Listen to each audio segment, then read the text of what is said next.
Hello, I'm Ken Arscott, your narrator. This is part 2 of Mobile Patrol. When checking the exterior or interior of a building, there are safety precautions that you should take. Here's one technique that's proven to be safer than others. When you have to do an exterior inspection of the building, park at least 20 feet from the entrance using the technique I went over earlier. You want to start walking towards the corner about 3 feet away from the wall. When you get about 15 to 20 feet from the corner, move out about 15 feet. The reason for this is that so you don't get surprised by the bad guy waiting around the corner. Stop at the corner before you can observe the next side of the building. Look and listen. If there's no sound, turn towards the wall and take a large side step so that you can see the next wall. Then start walking on an angle towards the wall until you're approximately 3 feet away, and repeat the process until you've gone all the way around the building and back to the entrance where your patrol car is parked. Always hold the flashlight away from your body. The reason for this is that if someone were to attack, they will target the flashlight beam and not your body. Don't just shine the light straight ahead. Make wide sweeps of the beam back and occasionally turn around and shine the light behind you. Remember that kill zone I talked about? Stand to the side of the door. Stop, look, and listen. Try the doorknob. If it opens, stop and notify your dispatcher. If it doesn't open and you haven't heard or saw anything suspicious, document your patrol in your daily log.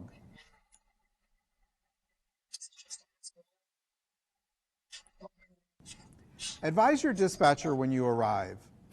If you have the building keys and the alarm code, enter the building, turn on the lights, and deactivate the alarm system. Use the same corner inspection process, except now you'll be working with inside corners. Stop, look, and listen at each corner, looking for open or tampered windows and doors. If it's a building with aisles for storage or merchandise, treat each row like you did the exterior corners. Stop and listen, stopping at each corner of the aisle, using it as a shield. Never just walk out in the center of an aisle to inspect. Once you're comfortable, move to the next aisle. When you exit the building, be sure to set the alarm, turn the lights off, lock the door, and advise your dispatcher.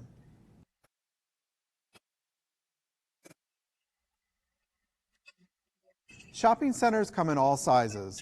There are large regional malls and small strip mall centers with just a few stores.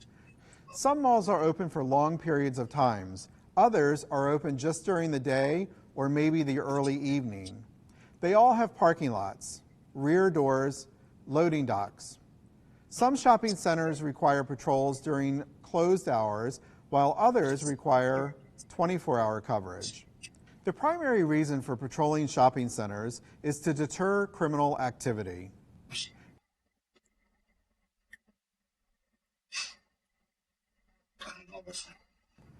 Their prime targets are auto theft and break-ins, shoplifting, purse snatchings, robbery, and carjackings.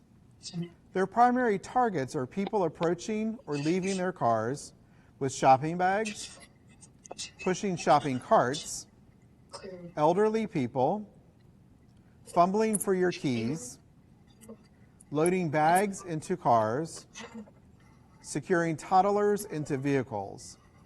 When you see any of these scenarios, keep your patrol car visible and close to act as a deterrent. Another technique thieves will use is to watch for someone who's just parked and goes into the shopping center. They know that will give them plenty of time to break into the car or perhaps even steal it. So if you see someone standing next to a vehicle longer than it takes to just get their keys out and get in, drive near them and make it obvious that you're watching them. Most of the time, they'll move on. This gives store owners a sense of security, and at the same time, you'll be protecting the shoppers entering and exiting. Patrol the rear of the shopping centers frequently, especially during delivery times and during non-business hours. If a delivery driver is unloading merchandise to the stores, stay alert, especially if the driver walks away from the truck, leaving the doors open or unlocked. You might want to remind the driver that they've left the door open or unlocked. Pay attention to the elevators that open out into a parking lot. Criminals will hang around them, waiting to surprise and snatch items from shoppers when the doors open. Make it a habit to frequently drive by the elevator doors, letting those predisposed to committing criminal acts know that you're aware of their presence. On extremely hot days, pay special attention to unattended cars with toddlers and animals alone inside. If it looks like they're suffering from heat exhaustion, you need to get them out of the car right away. If you can't find the owner quickly or unlock the door, don't waste time. Break the window. It's a lot better to break a window than it is to jeopardize the life of a child. If the child's in the back seat, smash a front window so that shattered glass doesn't injure the child. If you don't have a metal object to smash it, remove the headrest from your patrol car and use the metal prongs to smash the window. Incidentally, the prongs on the headrest were specifically designed to smash car windows in case someone gets trapped inside.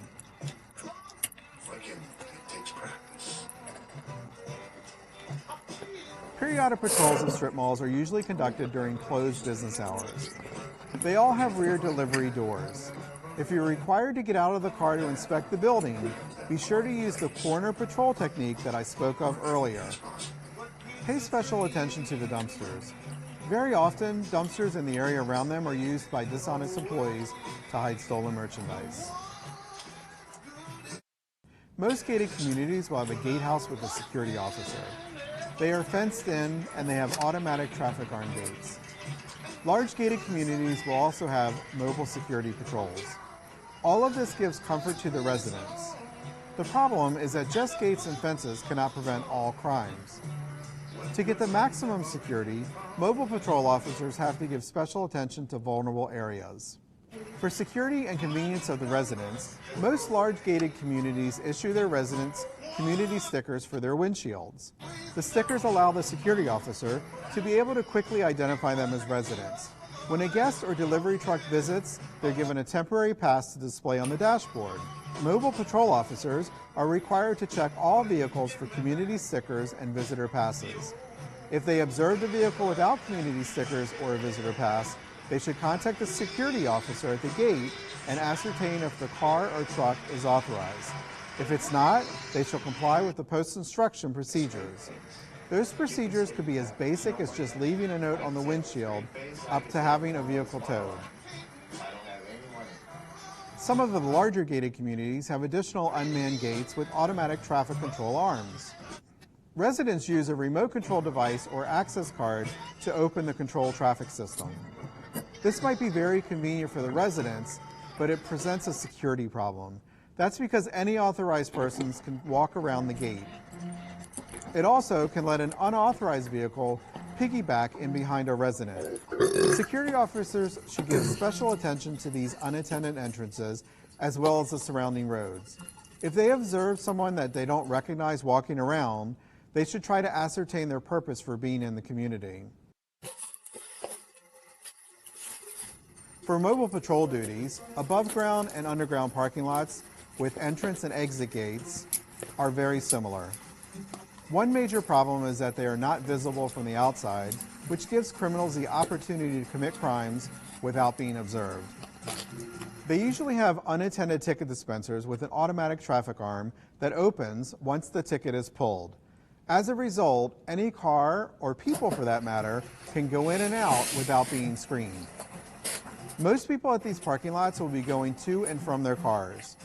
When you see someone just wandering around, be alert. Of course, they may have just forgotten where their car is parked, but you won't know that. Ask them if you can help them. If they say that they are looking for their car, tell them that you'd like to help and ask them for the make, model, and color. Based on their response, facial expressions, and body language, you'll probably be able to figure out if they're legitimate or not.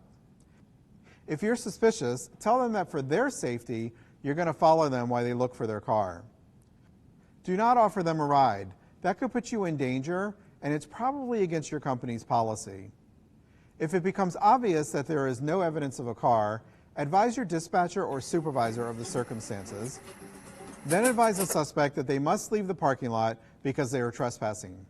Get the best description you can.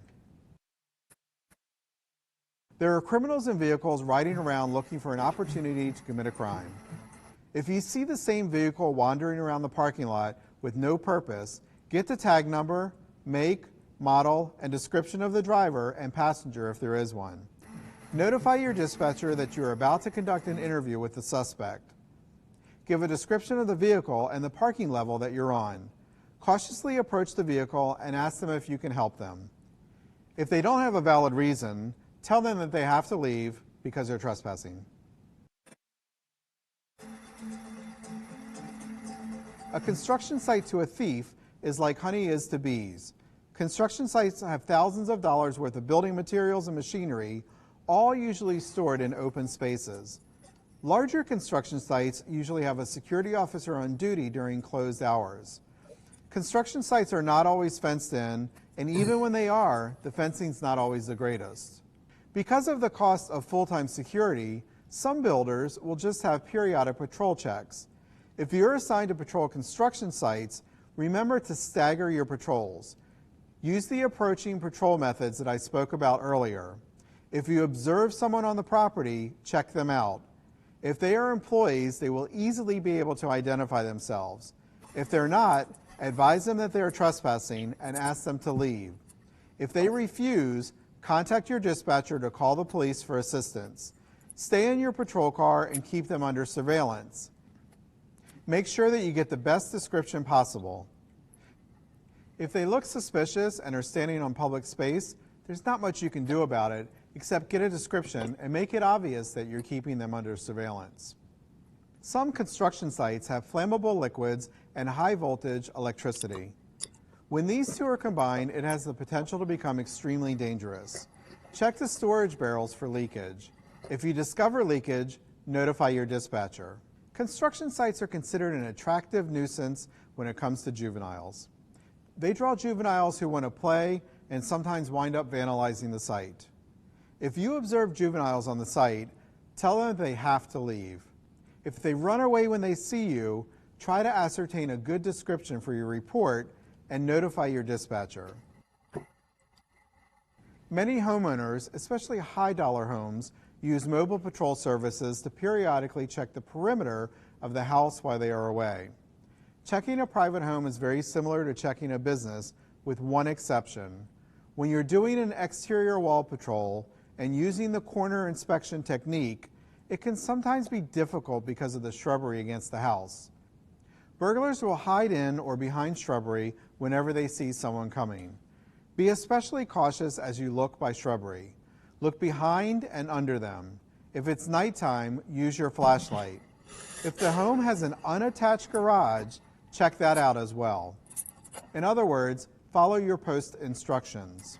Private homes can unintentionally signal that no one is home by the accumulation of newspapers and mail in the mailbox or at the front door. Burglars will ride around looking for this opportunity.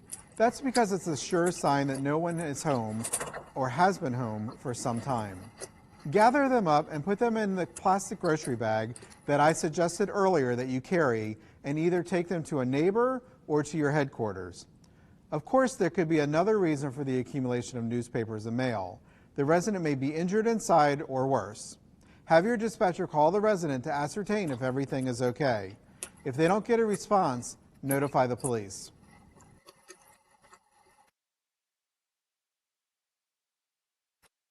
Thousands of burglar alarms are activated every day.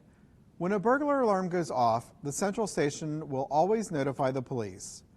Unfortunately, because 90% of the burglar alarms are false, a burglar alarm response takes a backseat to more serious crimes. That is why many companies employ mobile security officers to respond and check a business or home. Before I get into alarm response procedures, you need to know how an alarm system works. Most alarm systems have the same basic components.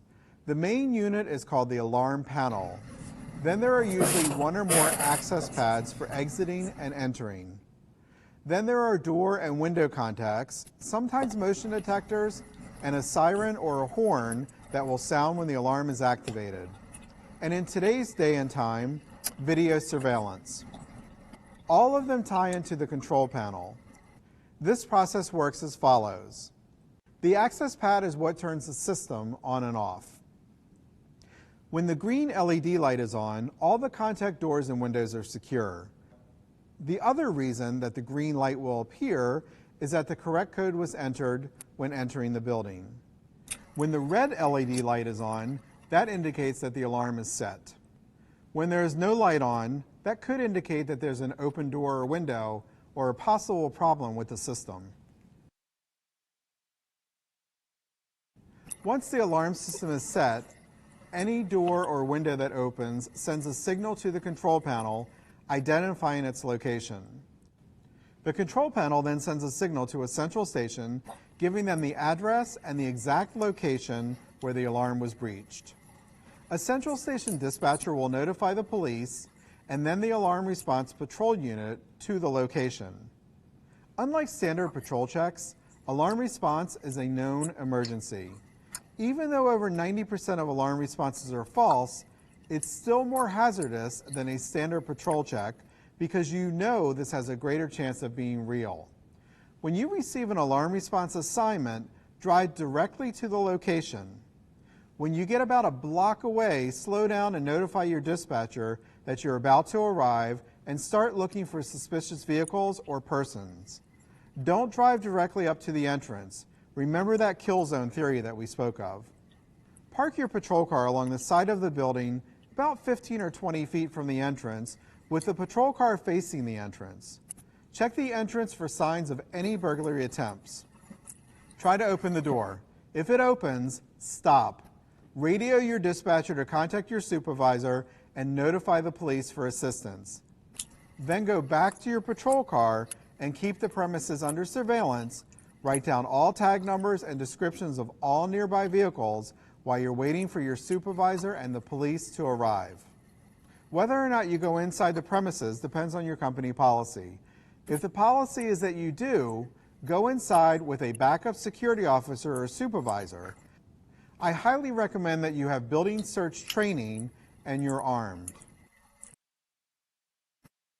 If the door is locked, begin your perimeter check. If during your search you observe evidence of tampering or a break-in, notify your dispatcher immediately to contact the police. Go back to your patrol car, write down all nearby vehicle descriptions, tag numbers, and await the arrival of the police or your supervisor, keeping the building in surveillance. When the police arrive and want to do an internal search, if you have the keys, open the doors for them. If the search checks out to be negative, advise your dispatcher and follow the supervisor's instructions regarding how to secure the building.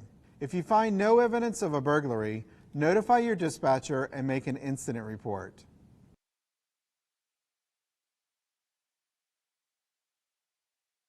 Responding to panic, fire, and hold-up alarms is a police responsibility. If you're given an assignment to respond to a panic, fire, or hold-up alarm, your responsibilities change but are not eliminated. You still respond directly to the location and keep the building and area under surveillance from a safe distance. If the police are already there and you have the keys, advise them. Document and take pictures of as many vehicle tag numbers in the area that you can. Standard practice for bank deposit assignments require that a security officer be armed, licensed, and firearms trained. Armored cars usually provide this service, but many restaurants and businesses that close late in the night will need personnel service to deposit cash receipts. Most bank escorts require that the client maintain possession of the deposit and the security officer will escort them to the bank. It would be unusual for a client to let the security officer take the deposit to the bank alone. Some clients prefer to drive their own vehicles and have the security officer follow them, while others want to drive with the security officer. Regardless of which procedure is used, the process is almost identical. Whenever possible, always take a different route to the client's location. When you're a block or two away from the pickup location, using your cell phone, call the client and keep them on the phone. Then when you get about 200 yards from the location, drive slowly looking for any suspicious activity. If you see something suspicious, tell the client to stay inside and advise them why. Advise your dispatcher that there's something suspicious going on and you want to wait a little bit before you make contact with the client. Then drive about 50 yards and turn around and park facing the pickup location. Keep the area under surveillance. If the suspicious situation turns out to be negative, advise the client that you're coming back to them and drive them to the bank, continually looking for any suspicious activity of vehicles following you. As you get close to the bank and see something suspicious, drive away to the nearest police station. If there's nothing suspicious, drive the patrol car as close as you can to the drop box. You should get out of the patrol car first. If you don't see anything suspicious, tell the client everything is okay and they can now get out. Escort them to the bank, staying about 2 feet behind to the left or the right so you can see what's in front of them. Once the deposit is made, drive the client back to their business location. When the client prefers to drive themselves, the procedure is about the same. Use your cell phone to stay connected until the money is deposited. Since you'll be following the client, you'll need to know what the exact route the client will be taking to the bank is. Here again, try not to take the same route every time. One more precaution. Pick out a fallback location like a police station or firehouse in case something suspicious occurs while en route. With the client in the lead, stay close enough behind to eliminate another vehicle from getting between the two of you. If you see something suspicious, advise the client to drive to the fallback location and turn on your emergency light bar to attract attention and become a deterrent. Contact your dispatcher and advise them of your situation and request that they contact the police. Frequently give your dispatcher your exact location so that it can be relayed to the police. If you can, get the description of the suspect and the make and tag number of their vehicle. It goes without saying that under no circumstances should either of you exit the vehicles. Don't drive around trying to shake them off your tail. Just drive to the nearest police or fire station. Only if requested should you remain in the patrol car during the bank drop. You still need to stay as close as you can to the deposit location, keeping the client in view. This concludes the Mobile Patrol training video. If any of the procedures or techniques described in this video conflict with your state laws, your company policies or procedures, disregard that specific procedure or technique. I hope this training video was helpful and that you can use them in the field.